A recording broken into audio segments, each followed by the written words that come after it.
No, the title isn't to do with the famous vampire Muppet, but actually refers to the edgelord bloodsuckers to the southeast of the Empire of Man. Well, for the most part anyway. Though the majority of these fanged freaks skulk around in overly eccentric castles, sucking the blood maidens and shouting "blah" at each other in places such as Sylvania, and I don't mean where the cute little animal people live in this case, they can be found as far off as the west in places like Mousillon in Bretonnia, all the way to the mountainous regions of the east. Essentially, they're a loose conglomeration of vampire lords who regularly try to stab each other in the back, or heart in this case, in a number of petty power struggles for prestige and land. Land, however, isn't exactly plentiful, and the most powerful of these lords, like the totally not evil-sounding von Carsteins for instance, have enough power to keep the majority of them in line. Their starting position isn't the most friendly either, with the Empire to their west, north and south over the mountains, and then the dwarves of Ungrim Ironfist to the east. You pretty much have to go on the offensive within a few short turns. Fortunately, most of the Empire factions aren't aligned with Karl Franz yet, so you can fight them piecemeal if you choose to expand westwards or to the north. For the most part, the dwarves will leave you alone unless you antagonise them early, but you also have to be prepared for them to eventually declare war on you sooner or later. After all, they hate the undead as much as the humans do. That said, you can't just go traipsing off into enemy territory day one. After all, you are a creature of the night, and the ground under your feet must also be as edgy as you are, or else you'll burst into flame, or something along the lines of that anyway. But what am I talking about, bursting into flames? Well, I'm talking about vampiric corruption, of course. It's only the most common kind of corruption after K-pop. Vampires in the old world can't go anywhere unless the ground around them has been thoroughly prepared with spooky fog, dead trees, swamps, and the odd wolf howling at the moon, even during daytime. I think vampiric corruption also brings dark clouds to block direct sunlight so they can do battles during the day, but I'm not entirely sure. Regardless, you will need corruption to get anything done. Spreading it is simple enough, really. I mean, send a few of your minions out into the wide world to start recruiting the local goth kids to your worship, play some dead can dance in the local village, and of course, abduct the fairest maiden and turn her into a vampire. Once the land is tragic enough, you can march your army into their lands of the enemy and start decorating everything black, the colour that best fits your personality. Vassalizing, assassinating, killing enemy commanders, they'll award you with fancy blood kisses. Though they sound like Halloween treats, they're actually a type of resource granted to you that unlocks powerful lords that grant faction-wide benefits. Things like bonus corruption, upkeep reduction, unit experience, new campaign-specific units like handgunners, or even campaign line of sight increases. The more of these you use, the more the benefits increase. Lore-wise, they represent your legendary lord turning weak-minded barons and other powerful members of society into vampires who expand your sphere of influence. Ultimately though, these gains can't be made without getting your claws dirty, and the counts have a near limitless number of minions to achieve this with. So as usual, let's take a look at the Vampire Count's legendary lords, heroes, wizards, infantry, skirmishers, cavalry, monsters, and artillery, shall we? The most famous of the legendary lords of the Vampire Counts is of course the von Carstein brood. Mannfred is the first to take a sharpened stake stab at. He starts in the Sylvania territory, again not where the cute animal people live, replete with OTT castle and swarms of bats. He's a competent hybrid lord able to dish out pain on the front line with his sword and cast spells toward his enemy. He has the armoured trait to reduce incoming damage, and melee expert for other close combat buffs. His spell list covers the laws of death and vampires, alongside access to life leeching for improved power recharge after casting any other spell. He also has the Curse of Undeath, which heals him a little with each spell cast, keeping this grumpy fanged bugger in the fight even longer. His combat skills can be further enhanced by the acquisition of a haunted steed of the night. These come in the form of a bog standard barded nightmare, also known as the spooky horse, the upgraded Hellsteed, the flying spooky horse, and finally the real terror of the field, the zombie dragon. Of course, each mount has different uses, but ultimately, flying around on a rotting corpse of a dragon is the height of cool, and you will want to level him up to unlock this mount ASAP in any campaign. Now, I'll only mention this here under Mannfred since it will count for all undead units, but one of the most important factors of the faction are the attributes Can Cause Fear and the obvious Undead. Can Cause Fear basically reduces the leadership of all units currently engaged with that unit in combat or within a certain radius. I assume the opponent sees the dry ice rolling in and the background theme from Cradle of Filth playing and they quite rightly reconsider their life choices. The amount of emo here is understandably powerful for any single mortal to withstand for long. Undead actually has a use beyond being the obvious observation of a vampire. Undead units do not rout, and they're immune to fear effects caused by other emo units. Since the dead know no fear, they do however become unstable when leadership falls below a certain threshold. It basically means that your standard undead troops will literally fall apart as the eldritch forces keeping them together break down and the dark magic leaves their fallen bodies. A tad dramatic, I know, but it sells the effect better than the in-game version of red mist flying off units as they fight effect. Overall, Mannfred said Fred is a solid starting choice though for the Vampire Count Neophyte, given his many skills in both the martial and magical arts. Next up is Heinrich Kemmler, the necromancer and leader of the Barrow Legion faction, which sits nicely in the mountains between Bretonnia and the Empire. Despite looking quite alive, he is apparently very much dead, and thus has the undead trait as well. He's a pure spellcaster, able to wield the spells belonging to the lore of vampires with ease, and has the passive ability Master of the Dead. This nifty passive actually heals him every few seconds as he feeds off of the life energies of his opponents during battle. That said, old Kemmler here won't last long in a physical brawl. He doesn't wear armour, and only has a kit ray sword and staff to fend off any attackers. As such, he's very much at home behind his rotting line of troops, flinging spells and summoning more temporary troops when needed. He can access a barded nightmare, the aforementioned spooky horse. However, his most interesting feature is his unique summon known as Krell. Krell is a former Chaos champion of ancient times, now resurrected as a puppet of Heinrich Kemmler's. He's a tough melee hero that basically acts as Kemmler's bodyguard in a pinch, but also works well as a wrecking ball or roadblock of sorts for enemy lords or heroes who fancy a go. Since he's a summonable troop, he isn't counted as part of your regular army either, meaning you don't have to worry about upkeep, and it also makes him quite effective in the early stages of any campaign due to his access to such a potent hero for free each battle.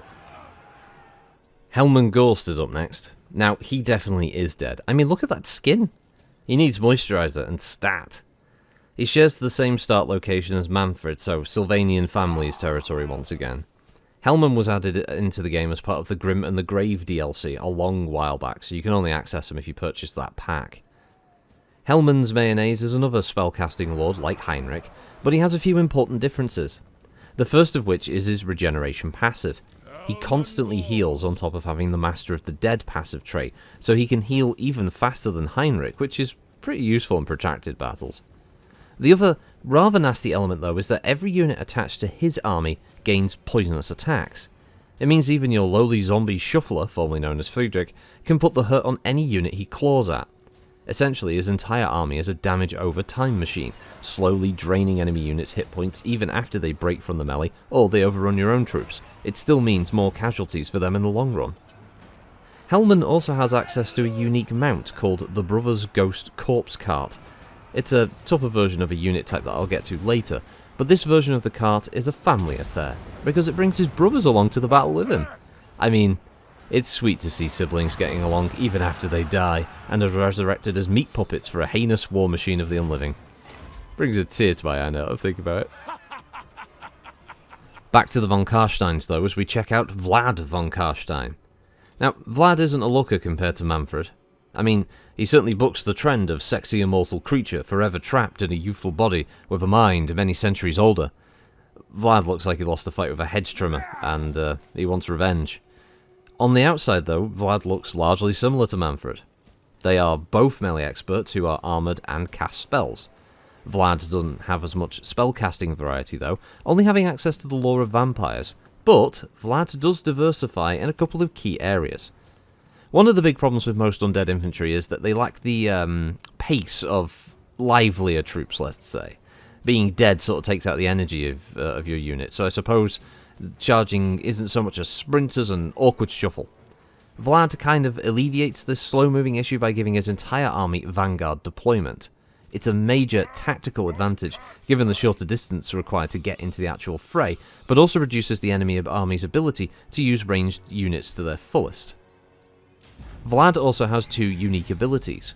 Aura of Dark Grandeur reduces enemy leadership, which is very fitting given the whole causes fear and terror thing with vampires, and Master of Beguilement, which sadly doesn't involve him locking eyes with Terry in the middle of a battle and finger-wagging him over for a quick snack.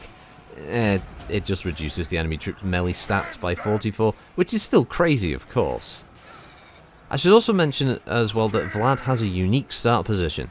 The faction is simply known as von Carstein, and starts literally next door to Sylvania. So it's virtually the same start locale, just slightly more to the west. Finally, we have Isabella von Carstein, the wife of Vlad, and also starting in the same von Carstein location of western Sylvania. Isabella is another melee expert, armoured spellcaster, which makes sense given how all the vampires have these traits. I guess her fancy hair must add to the armour class or count as a helmet. Isabella is an interesting lord for the vamps because she doesn't have any unique battle abilities when deployed solo. She actually gains buffs when she's reinforcing or being reinforced by her hubby Vlad. This means that having both of them following each other around the campaign map like love-struck teenagers, raiding, raising undead and rogering across the world is a solid strat. She has access to the same Master of Beguilement ability, but also has Undeath Resurgent, which she can use to buff herself or allies, granting them higher leadership and melee defense. The other is Red Fury, which again buffs either Isabella or a friendly troop with increased armor-piercing damage, charge bonus, and vigor. Unlock one of the spooky horses and she can ride around buffing heroes or troops while also casting spells from the backline to thin the herd.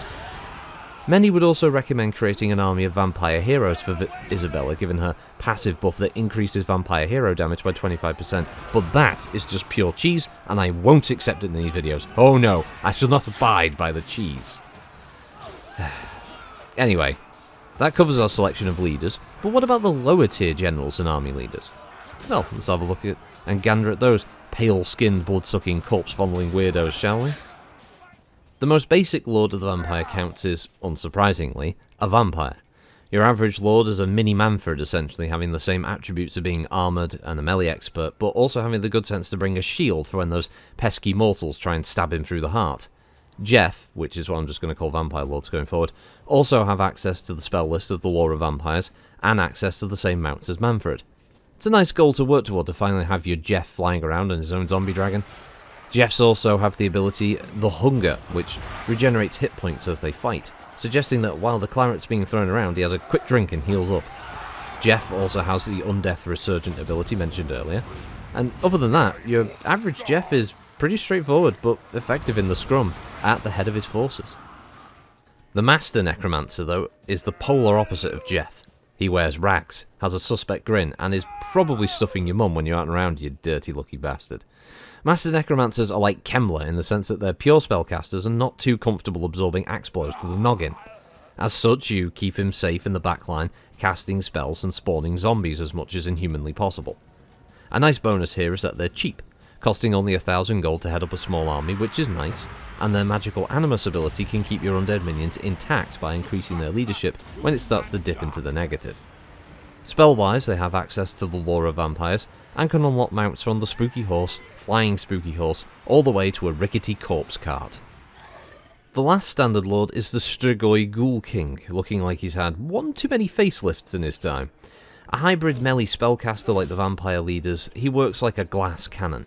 Able to inflict poison with each attack and do pretty good damage, he has virtually no armour though, and can be quickly downed by concentrated missile fire or a few decent high damage hero units or just a lord himself, spec'd to deal with high damage units like the Strigoi. He can heal himself with the Hunger during combat, and by default he has armor piercing attacks that cause poison and can increase his or friendly forces' armor piercing damage again with Bloodlust as an ability. His spell list is the normal lore of vampires, but instead of zombies he summons ghouls and crypt ghouls via Overcast, which is better than zombies overall. Finally, he has access to a Terrorgeist as a mount, which is basically a gigantic undead bat. It looks cool, but does reduce his melee stat overall. So, the vampire counts have their lords covered. But what about the heroes of the undead? I mean, one man's flesh-tearing ghoul is another man's corruption spreader, right? Well, the Counts have plenty of heroes to cover the gamut of tactical requirements often needed in these long campaigns.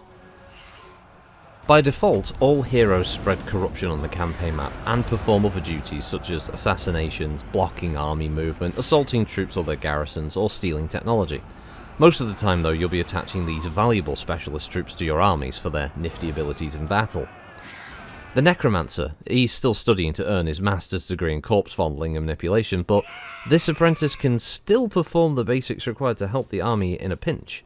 They have access to the Lore of Vampire spell list, which means you'll be summoning units when needed, or healing them in combat. Outside of that, he's as strong as any other Necromancer in that he will break like a rich tea biscuit in a hot brew, so don't get him in the melee if possible. A corpse cart can be unlocked, but it can lead to him being flanked by faster moving units and unable to flee as easily given the large, slow moving and rickety nature of the thing he's riding on.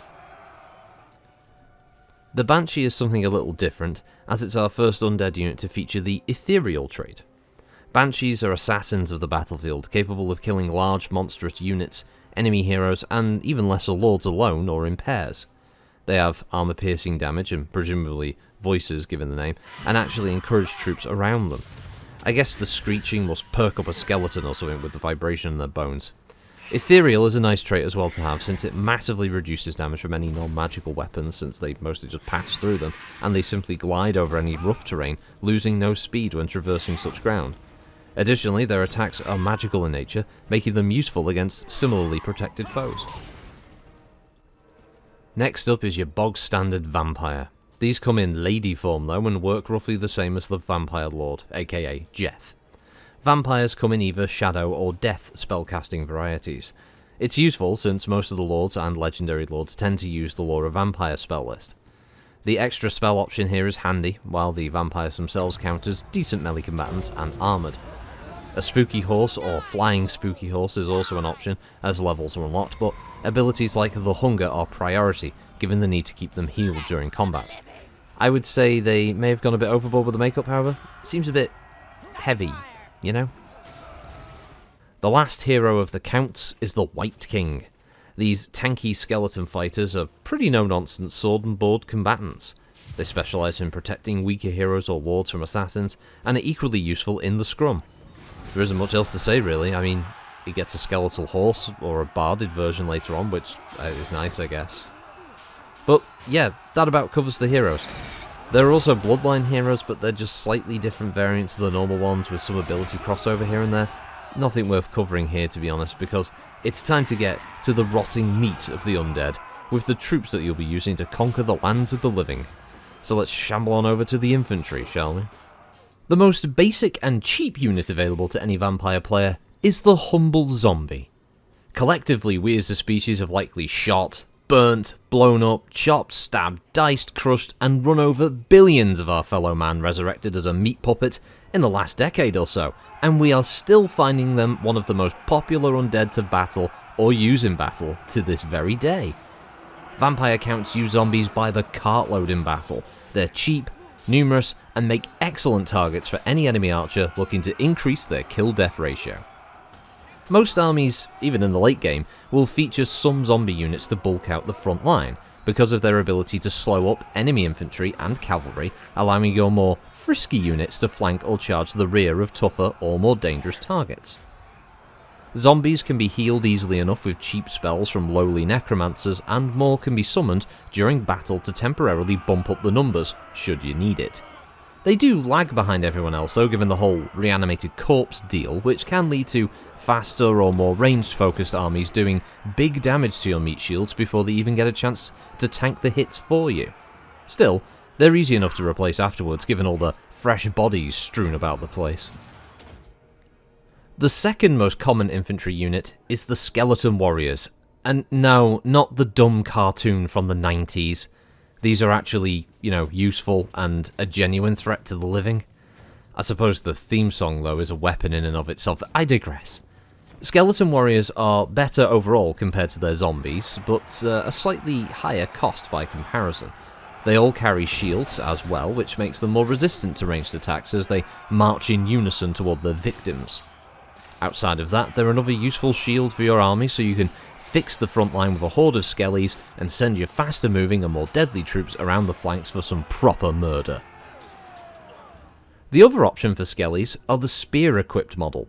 They're shielded the same as the warrior variant, but also have the anti-large trait for engaging cavalry, or bigger units like trolls or chaos spawn for instance, and they have charge defense against large foes, so they brace against cavalry charges. They fight about as well as a normal skeleton troop, but have their own specialised use on the field, to prevent flanking fast movers from ambushing your corpse carts, who you've been watching very slowly move toward the front line the entire bleeding battle. Crypt Ghouls, however, are your first damage dealing unit. They are low tier, so they can be recruited at the beginning of a campaign, and enjoy a nice burst of speed compared to the zombies and the skeletons. Crypt Ghouls are very good at killing unarmoured or low armour units very quickly. Their poisonous attacks combined with a good attack speed mean they'll claw and bite their way through a unit of skirmishers in no time. If possible, use them to bypass the front line and start attacking units like archers or spellcasters who usually lack armour to rout or kill them quickly. On the flip side, sending a ghoul squad to fight a fully armoured unit like a dwarf for instance will end in misery for the flesh-eating mooks. Their clawing and scratching will do very little damage to armour, and being naked cannibalistic monsters, they don't last long under any kind of ranged fire before popping their clogs. Now the Grave Guard, on the other bony hand, are your first solid all-round infantry unit. Armoured and shielded, they can take some hits and keep rattling towards you, but the best trait they have is that of anti-infantry. This makes them very effective at hacking down lighter infantry in droves when combined with their undead and cause fear abilities. That said, they don't stack up as well against other mid-tier units or anything with armour piercing. You want to use these to bully lighter infantry to create gaps in the line to exploit, while your meat shields hold up the higher quality troops of the enemy army. And much like the dwarves previously, the Grave Guard also come with a great weapon variant, and they play pretty much the same way. Sacrificing some damage resistance in favour of more armour-piercing damage, they can be more effective against heavy armoured troops, and still keep the anti-infantry trait. They're more expensive though, and we all know vampires hate spending money. If they can avoid doing it, they will. It's like getting blood from a stone sometimes with these guys, but when you do convince them to part with the coin, the Great Weapon Grave Guard are a good option for a more effective front line, at least in my opinion. Now to finish off the vampire count infantry, we have my personal favourite, the Cairnwraiths. These Grim Reaper looking spooks are one of the best units you can get your claws on. For a start, they're ethereal, the same as the Banshee mentioned earlier, so they ignore a fair chunk of non-magical attacks made against them. They're armour-piercing, which makes sense given the whole whacking great spectral scythe that they use, and finally, they cause terror, which is like super fear. So, where fear can be likened to watching a Michael Bay movie and slowly losing the will to live, terror's the equivalent of watching Star Trek Picard and thinking it's a good show.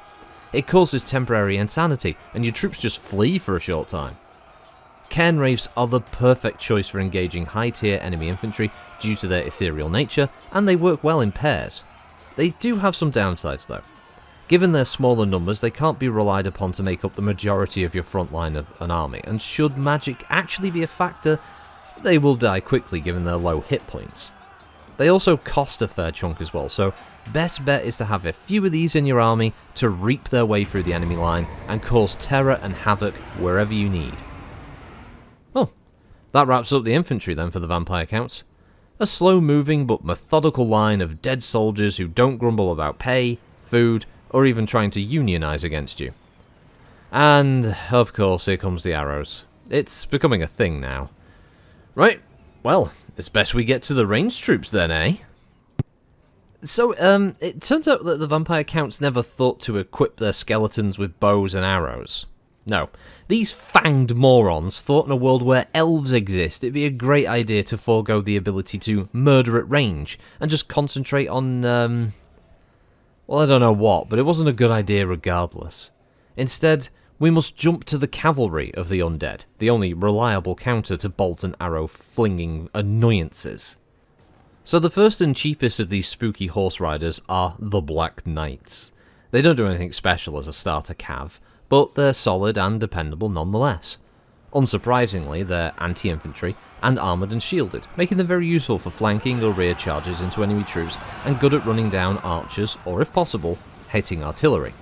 They will struggle in face-to-face battles with enemy cavalry, however, since they lack any equivalent stats to the mortal horse boys. It's best to keep these on the move and hunting for tasty targets to all those squishy flanks.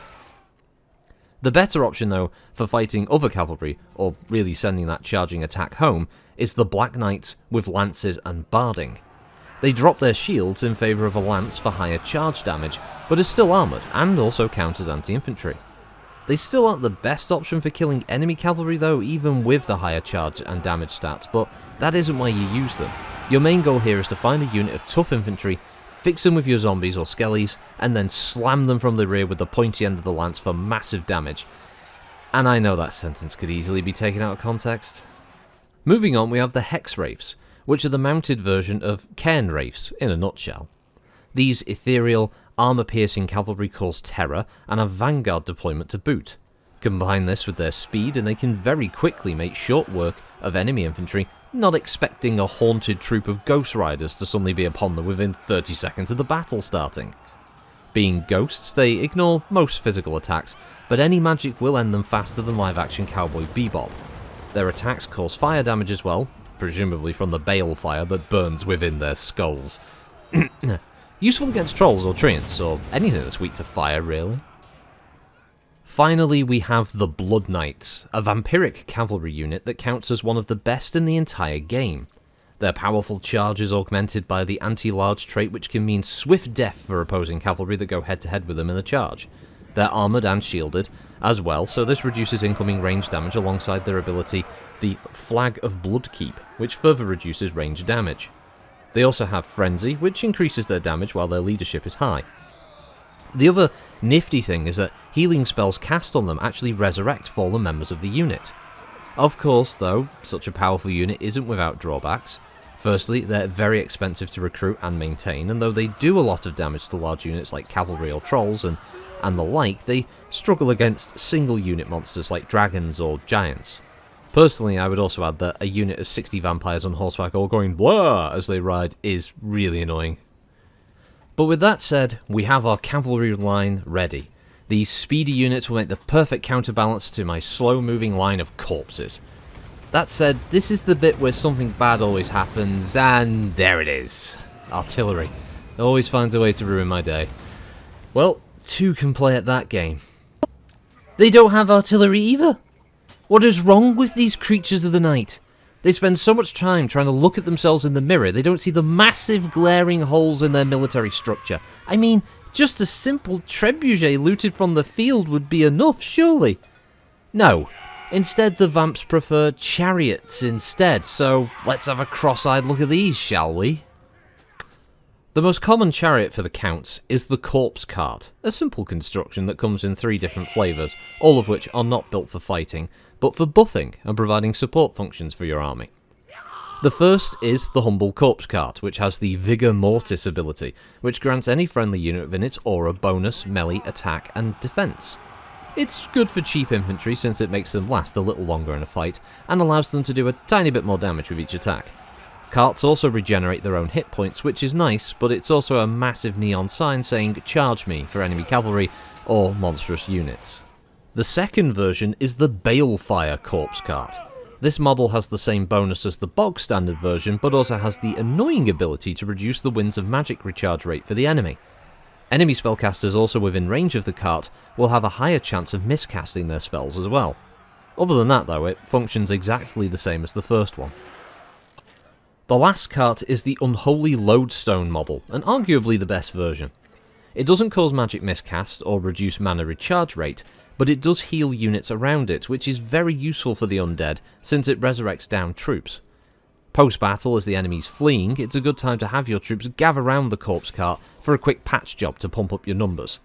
These versions are obviously the most expensive of the trio, but honestly a single cart is well worth the investment, purely for the healing. Just don't go mental and think these things can fight though, because they really can't. No, if you want a chariot built for fighting in the Vamp lineup, then the Black Coach is your best choice. This unusual looking unit is kind of a vampire battle taxi, since it has a sleeping Dracula in the back who feeds off of the energy of battle around it. This translates into numerous powerful buffs that activate the longer the coach is in battle. Don't tarry with this unit, get it stuck in as soon as possible. It has 3 buffs that activate after being in battle for a set amount of time. Black Nimbus will activate after 90 seconds of combat and increases damage resistance, while Black Scythes will kick in after 30 seconds of combat and increase your charge speed and charge bonus, while Unholy Vigour will ping after 60 seconds, adding fire damage to the coach and an extra 50% armor piercing damage. Add on anti-infantry, armor piercing and causes terror, you got one hell of a nasty unit at your disposal. Rounding out the Chariots of the Dead then is the impressive looking Mortis engine. This is like a super corpse cart that you actually want to smash into the front line of the enemy. Why? Well, that's because of the Reliquary of Corruption, a magical item rumoured to be infused with the power of Bobby Kotick and capable of draining the life force of the enemy. Blasphemous Tome increases your Winds of Magic reserve, while the Reliquary of Binding will heal nearby troops. As such, it's the ultimate corpse cart, and every late game vampire army needs one to keep the troops healthy? I guess that's the word. It's probably not the correct term, but whatever. So they may lack artillery and skirmishers, but we have one hell of a transport network with all these carts flying about. Feels like I'm playing a fantasy version of Transport Fever 2. And now enemy monsters, yeah, they're killing them all. No. Well, I suspected that would happen. I mean, it happened all the other times, so why not now, right? Fortunately, the undead have a pretty decent array of monsters at their disposal. These range from swarms of bats and undead wolves through to large ghouls and giant bats, so let's have a go, shall we? The weakest and cheapest then are fell bats. They couldn't just be called vampire bats to fit the theme, no, fell bats it must be. These are very cheap and expendable creatures that actually have a good use even in late stage armies. Given their ability to fly and their high speed, they're very good at attacking enemy artillery to stop them firing on you, and for harassing archers. The bats have tough hides as well, which actually makes them tougher to kill in melee combat than you might think. Should any ranged units focus them, however, the story is very different. Fell bats fall quickly under ranged fire, but some commanders use that to their advantage, since they can actually screen your more valuable flying troops briefly, and eat some ammo from those pesky archers. Sticking with the high speed options here, the Direwolves unit is the non-flying version of the Fellbats. Their speed is their best asset, allowing them to quickly flank enemy artillery or archers in the early stages of a battle. They can also chase any fleeing troops to prevent them from rallying as well, but that's really where the good news ends for these rotting pups. Basically, anything with a basic understanding of sword swinging can kill Direwolves in seconds, since their defense is weaker than Magikarp, and their low leadership means they start to fall apart quite quickly. Honestly, unlike the bats, the wolves are something you will probably replace sooner rather than later, unless you want the challenge of getting a rank 9 direwolf unit, because you're strange like that. Now, the first truly monstrous unit you'll gain access to is the Crypt Horror, which is basically a really big crypt ghoul, which is like a fantasy version of Anne Widdecombe. Crypt Horrors have a little bit of the old vampire claret in their veins, and because of this, they've mutated into more powerful versions of ghouls. The vampire counter-equivalent of a troll, basically. They're poorly armoured but capable melee combatants, who can also heal themselves via regeneration. Their attacks count as armour piercing, and like their smaller ghoul cousins, they also cause poison damage with their attacks. Their leadership is on the low side, so you have to keep them topped up with spells or have other units nearby so they don't get confused and start disintegrating. Though when you need a wrecking ball to slam the front line and eat some people, you can't go wrong with some roided up ghouls. Vargheists are a little different. Though they're large creatures, they actually work better as airborne shock cavalry. Vargheists are vampires who allowed the beast to take over one too many times, and they devolved into a kind of hybrid bat vampire. It makes them capable flyers, and useful for crashing into the enemy's rear line or artillery. Vargheists aren't the most numerous creatures, and their unit size does reflect this. Also the fact that they're quite easy to kill, given that they're giant naked bat people who tend to catch arrows with alarming alacrity, is an issue, so keep them mobile, and they should be good. The Varghulf, on the other hand, is a massive monster of terror and destruction, a bit like live-action Transformers movies. Varghulfs attack rapidly with armour-piercing attacks, and they regenerate. They also have very fast as a trait and can take on pretty much any foe in single combat, whether that be a unit of hard-hitting infantry, a hero, a legendary lord, or a giant foe like a giant, I guess. The only downside is its low leadership, which can cause it to take damage from the low cohesion, so you have to keep an eye on it as it rips and tears until it's done. The final unit then is the Terrorgeist, a massive skeletal bat creature. This monstrosity is a must-have in any high-tier vampire army.